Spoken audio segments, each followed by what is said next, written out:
Fake Goodwin here, and eventually we will. So this is going to be my review on Mortal Kombat, Legends Scorpion's Revenge. I heard Ed Boon came on to this one as a consultant, which is interesting and probably why it's as ultra-violent as it is.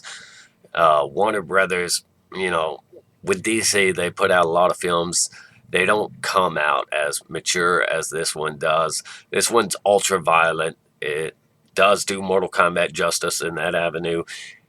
It's full of brutality, blood, gore, fatalities. They do go into the X-ray cuts as they did in the later games.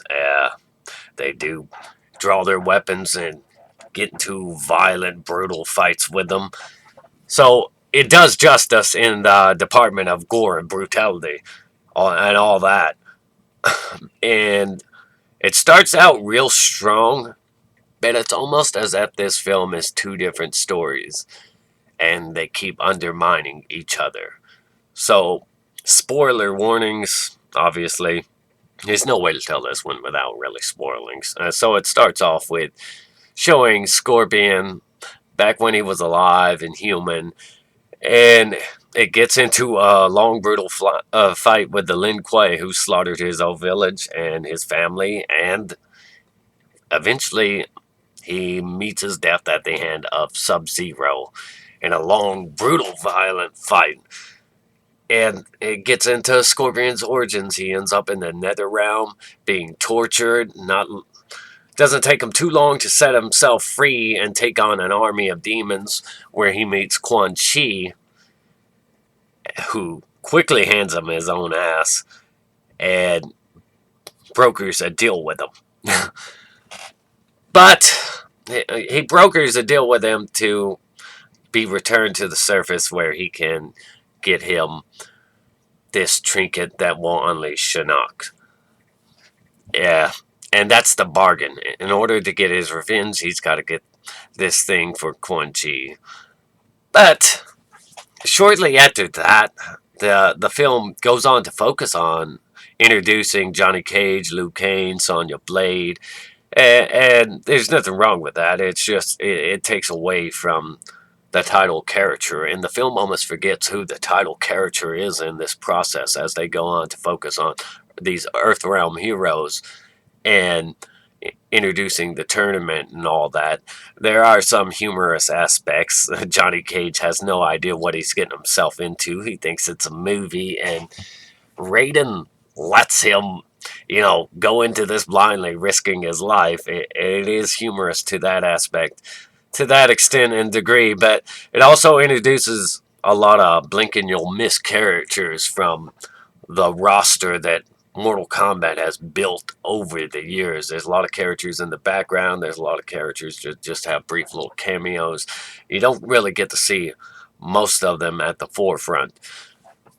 But the film, like I said, it feels like two different stories that keep undermining each other at their highest potential.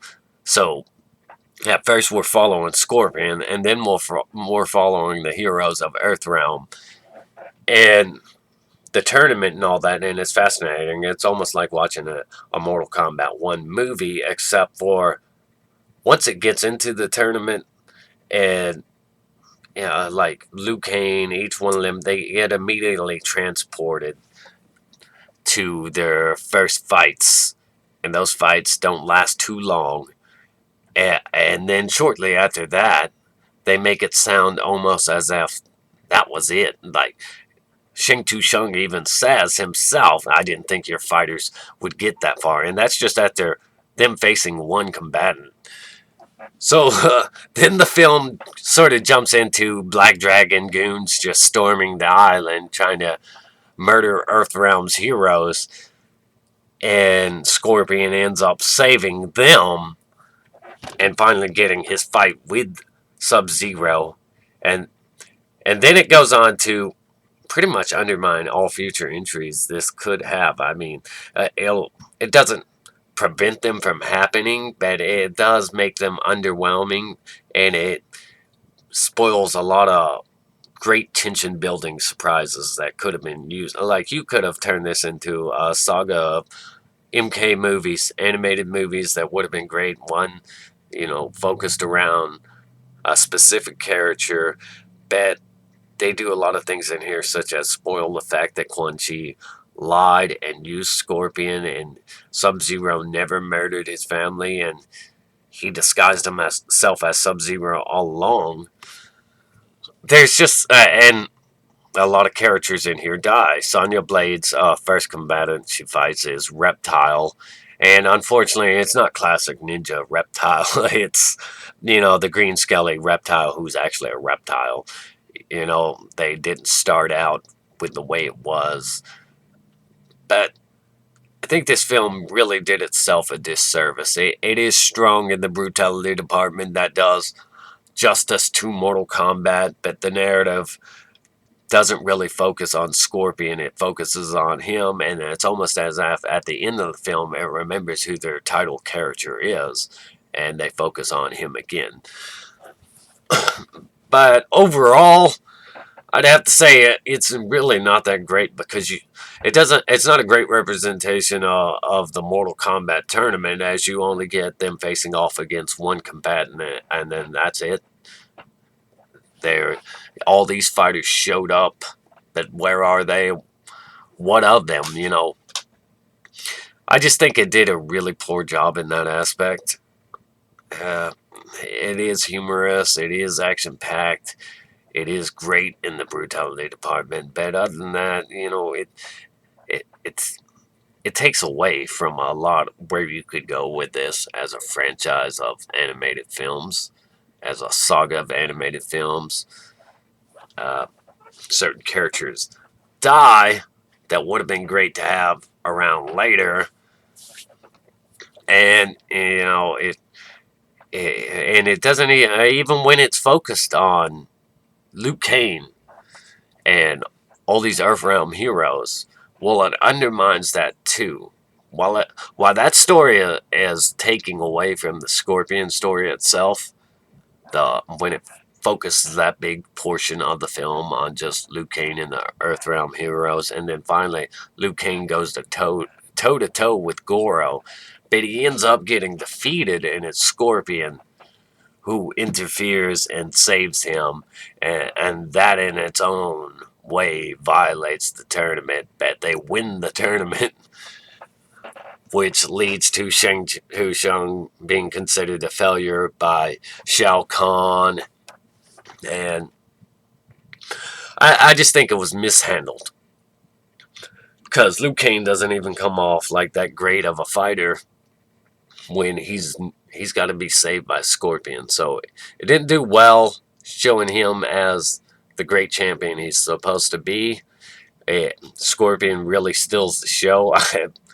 Technically, this is his movie anyway, even though it disregards him for a big portion of the time to focus on other characters. And it's just really imbalanced. Overall, though, I'd say I'd give it like a 6 out of 10. It is likable. It is enjoyable.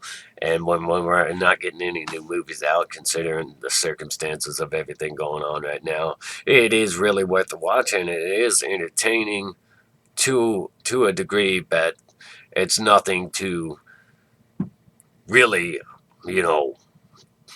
it's nothing to really bill as one of the best movies there is or anything like that. I think the first Mortal Kombat movie in the 90s did a better job at depicting the tournament than this film does here. And I didn't know too much about it going in the first place. I thought it was just going to be focused on Scorpion. And then I was like, oh, so we're doing Mortal Kombat 1.